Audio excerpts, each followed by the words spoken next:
I had a roommate at the University of Pennsylvania, and kind of a wise guy. Went to a prep school in Connecticut. And when they were taking pictures for the yearbook, he was a football player, a lacrosse player. But his picture also shows up in the Future Homemakers of America and the chess club and any kind of organization. He kind of snuck into the picture, him and a friend. It didn't belong there. When we think about the biblical pictures of the blessed, we naturally want to be included. But it's surprising to discover who actually belongs in the picture. The fact is, Jesus dramatically changed the image of the blessed. Prior to Jesus arriving, and after he came and talked about who the blessed were, we cannot look at the blessed the same way as prior to Jesus. There are people in the group we wouldn't expect. Jesus is in the second year of his 3-year public ministry when we come to the text we will come to in Matthew. He is at the height of his popularity. People are coming to him from as far as 100 miles away. We are allowed, through Matthew, to zoom in on the crowd. There are many ill with various diseases. They are suffering from severe pain. They have been told there's nothing else we can do, just try to keep him comfortable. And wave upon wave of human suffering is breaking in upon Jesus, and they are being returned whole and sound. Jesus is healing them without effort and without exception. We might say that all heaven is breaking loose on the hillside of the Sea of Galilee, which is what this picture reflects. And then what ends up happening as the crowds continue to surge toward him, Jesus puts the miracles on hold. He withdraws with his disciples to a mountainside, just like this, and sits down with them. And he addresses them, and this is what he talks about. He has expressed that the kingdom of heaven is a kingdom of truth. He has expressed truth. He says the kingdom of heaven is a kingdom of power. He has demonstrated. And then he talks about the identity of those to and through whom this kingdom of power and this kingdom of truth will flow. He describes the blessed, and they aren't the people we would expect.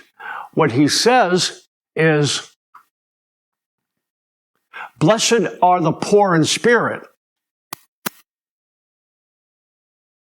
for theirs is the kingdom of heaven. God reveals himself to and through the poor in spirit.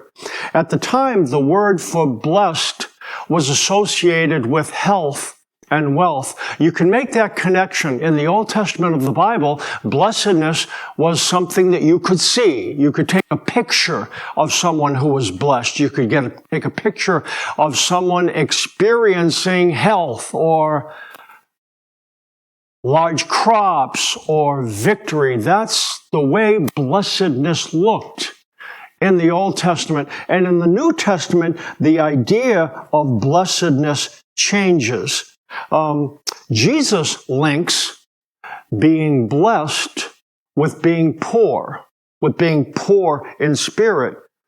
And at this time in salvation history, he is joining images that didn't connect prior to that time. Blessed and poor didn't connect, but with Jesus, they do.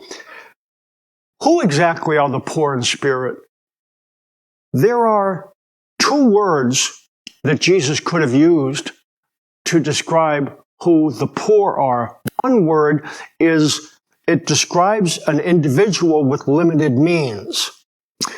This individual cannot live off the property he or she owns, and therefore they are forced into manual labor. We might call this poverty blue-collar poverty.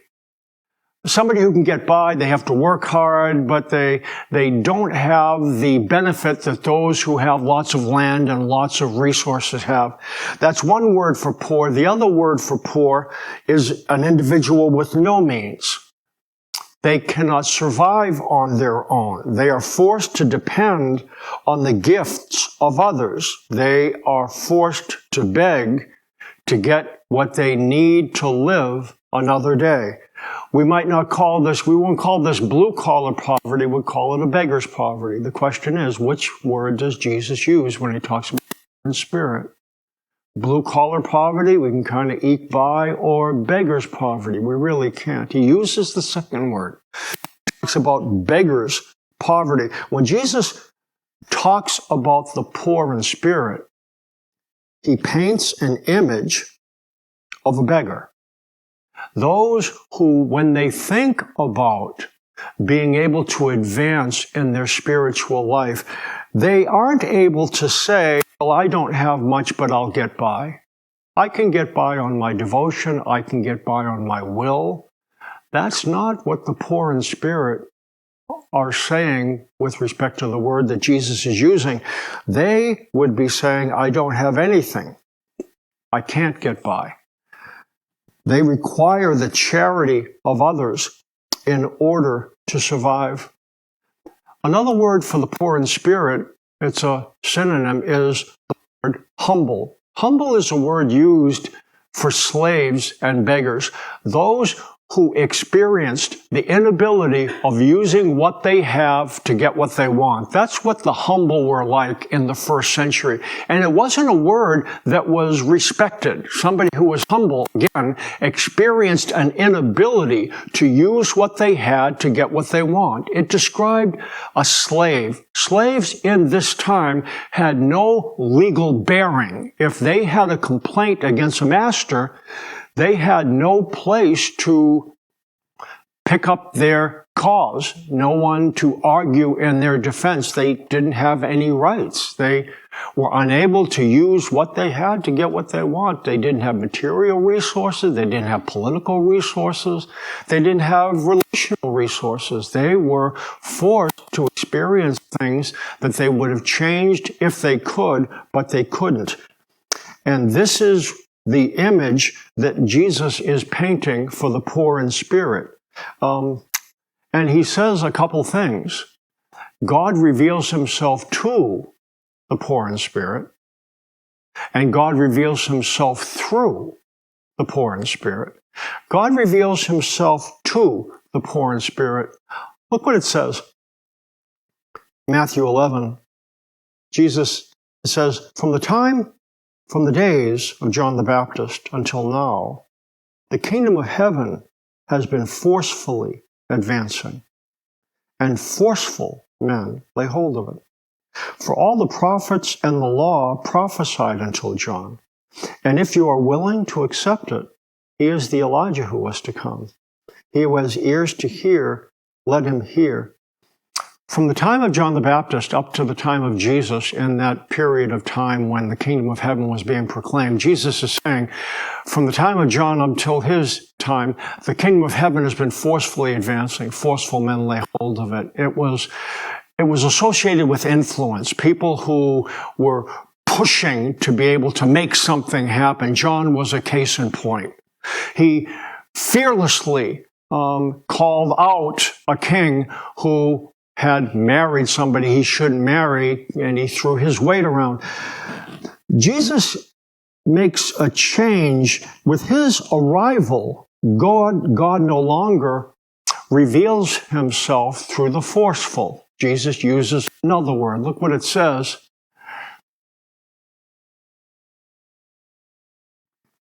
He says, Jesus said, I praise you, Father, Lord of heaven and earth, because you have hidden these things from the wise and learned and revealed them to little children. Yes, Father, for this was your good pleasure. All things have been committed to me by my Father. No one knows the Son except the Father, and no one knows the Father except the Son and those to whom the Son chooses to reveal him. What Jesus is saying, there is a person he has in mind to and through whom he is going to reveal the kingdom of heaven. They are going to get to know God. And he then gives the identity of what these people are like. He says, "Come to me, all you who are weary and burdened, and I will give you rest. Take my yoke upon you and learn from me. For I am gentle and humble in heart, and you will find rest for your souls. For my yoke is easy, and my burden is light." Who are the ones to whom Jesus reveals the Father? He says they are the weary and the burdened. They aren't the ones who are making their way well. They are not the blue-collar ones. They are the beggars, those who need for God to do something for them that they cannot do for themselves. They are not the forceful, they are the gentle. So with Jesus, we have a difference in word related to who is it that God reveals himself to. And the word forceful now is out. The word gentle is in. God reveals himself to the poor in spirit. So what that means is if you are wanting to know God, and if you experience the inability to change things you would like to change but can't, you're in a position where you have to desperately depend on him. When Jesus indicates you are sitting in a good spot, it might not be an enviable spot. You might wish that you could be sitting in a different place and experiencing more victory over the things that you'd like to experience victory over. But when you are in a needy place, what Jesus indicates, you're the kind of person that Jesus reveals himself to. And again, it's not a pleasant place to be, but it is a blessed place to be. Because what Jesus says, blessed are the poor in spirit. Those are the ones that God reveals himself to. And they are also the ones who God reveals himself through. What it says in Isaiah, "Thus says the Lord, heaven is my throne, and the earth is my footstool. Where then is a house you could build for me? And where is a place that I may rest? For my hand made all these things. Thus all these things came into being, declares the Lord." What he says before this time, he goes, God says, you can't build a house for me. We call churches God's house sometimes, but God doesn't live in churches, and we understand that. He doesn't live in places. He lives in people. That's what it's saying. God looks to the person to and through whom he reveals himself. What kind of person? Look what Isaiah says. But to this one I will look. And again, he's looking for a place that he can move in. What kind of people does God move into and reveal himself from?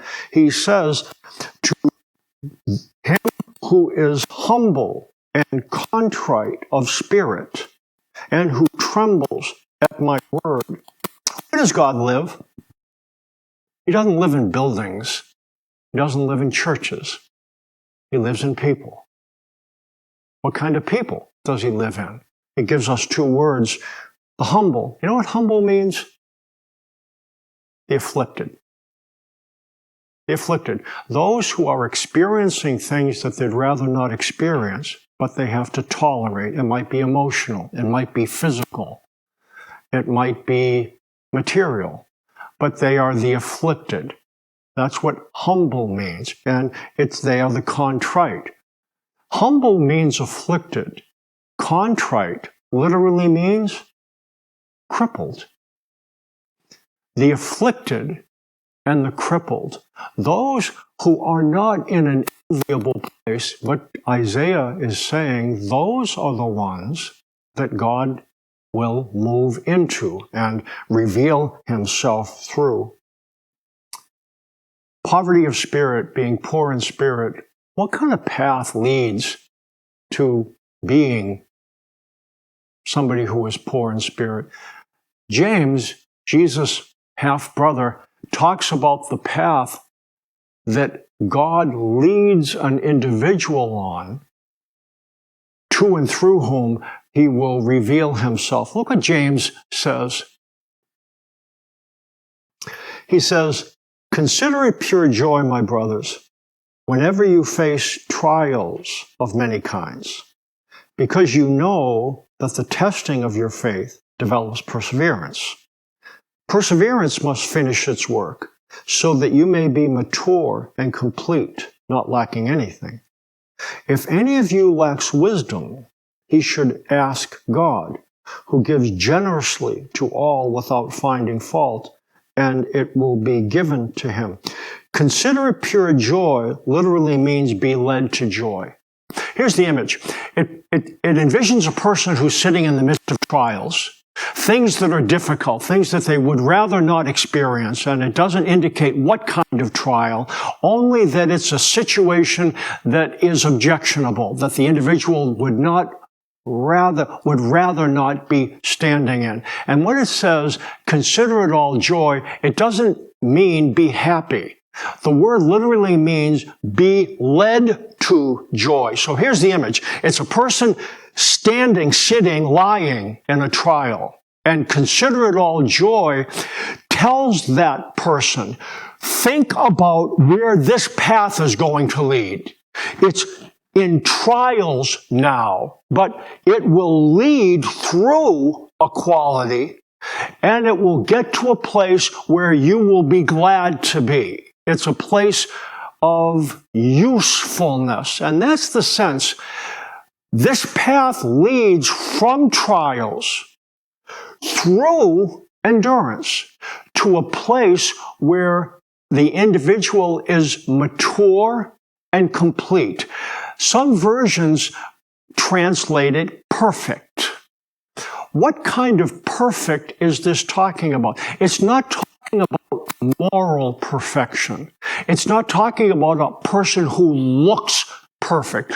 The word mature and complete, it's talking about usefulness. So here's the image. It says, consider it all joy.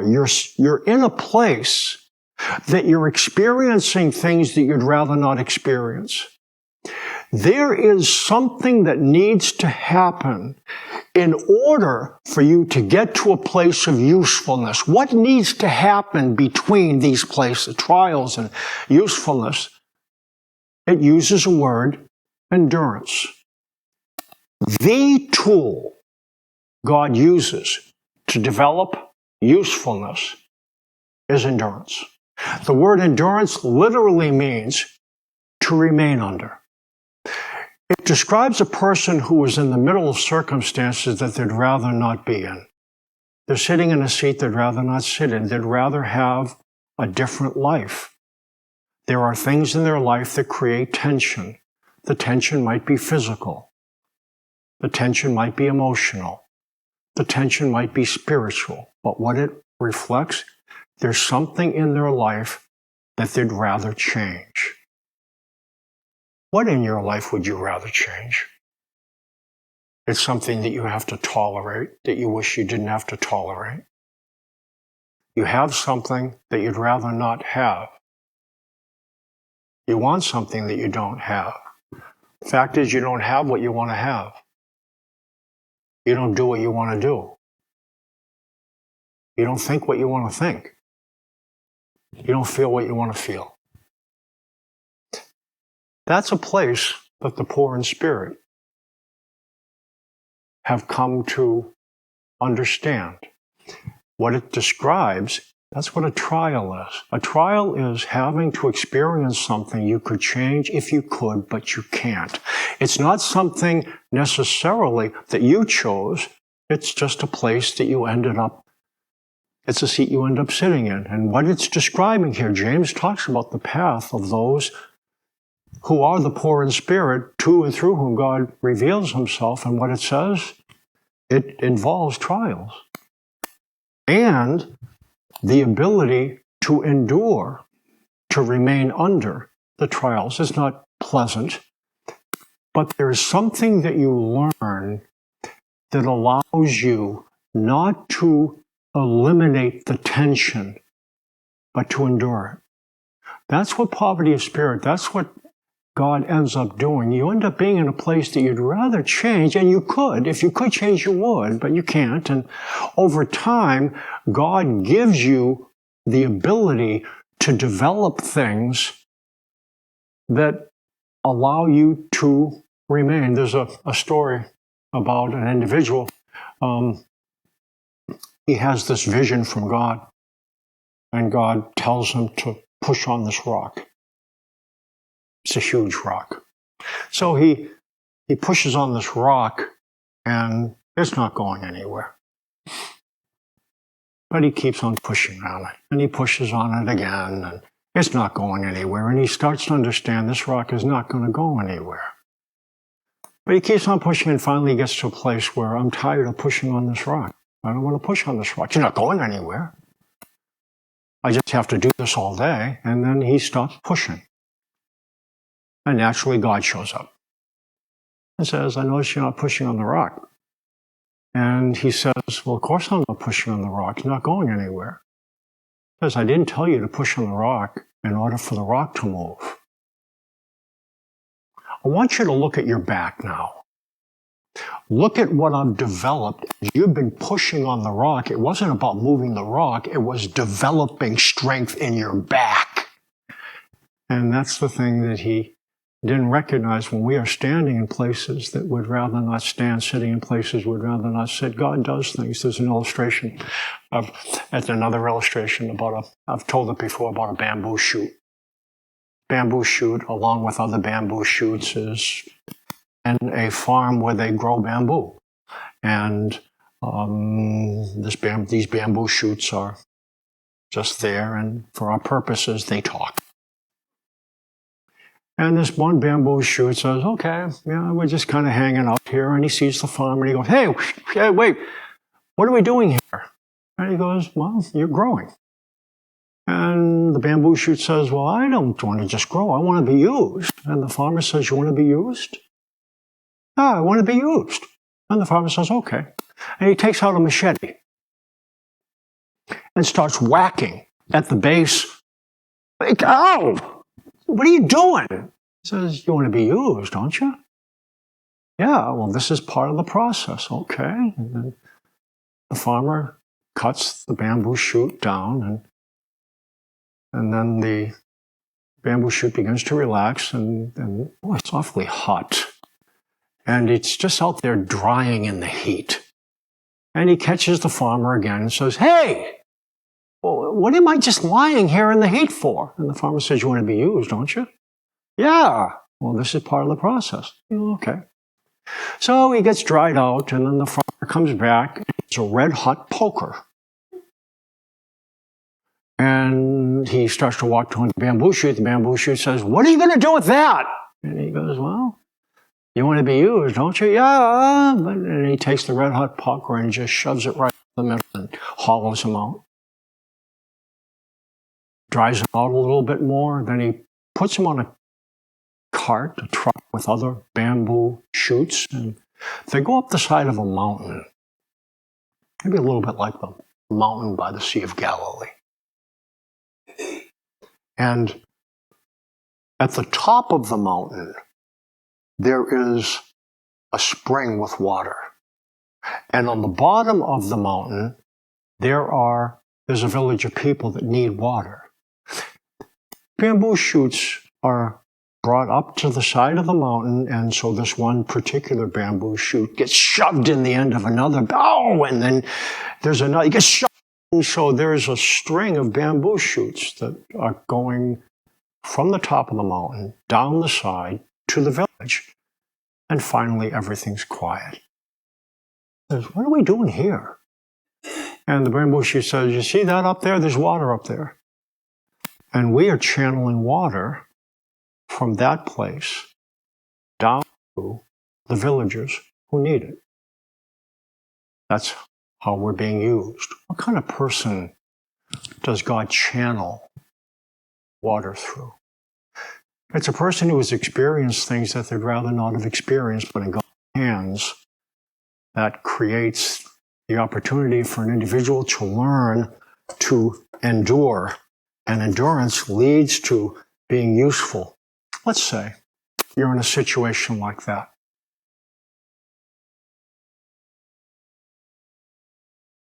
That you have to tolerate something you'd rather not tolerate. It's hard for you to know what to ask God for. You've asked God to remove it and He won't. There's not a healing. There's not a change. You've had to sit in the same seat. In fact, you might be in a place that you're saying, I don't know if I even want to talk to God anymore. I've asked Him to change this thing so many times and He won't. I've had to endure. But what do you ask God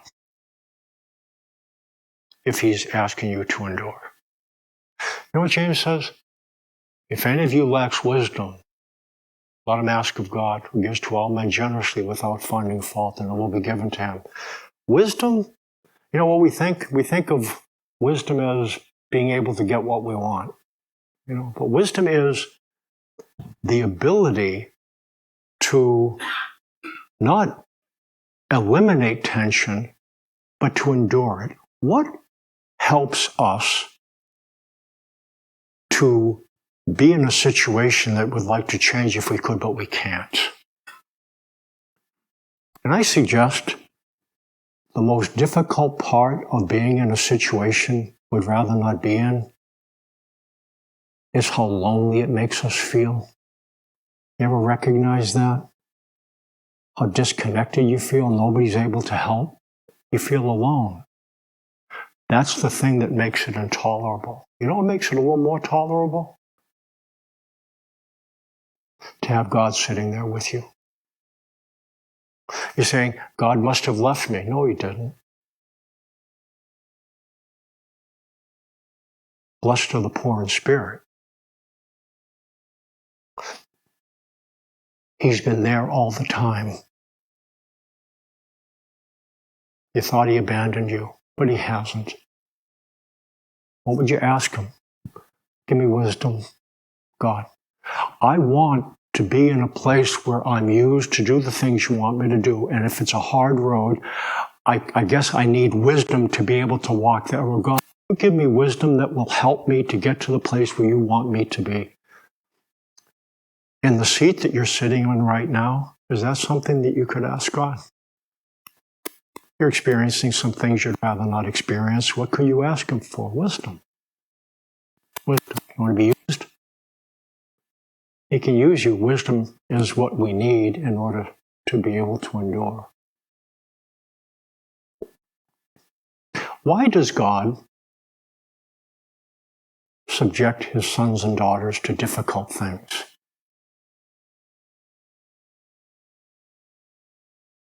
You know the answer? Because blessed are the poor in spirit. The poor in spirit are those whom God reveals Himself to and whom God reveals Himself through. Let's stand for closing prayer.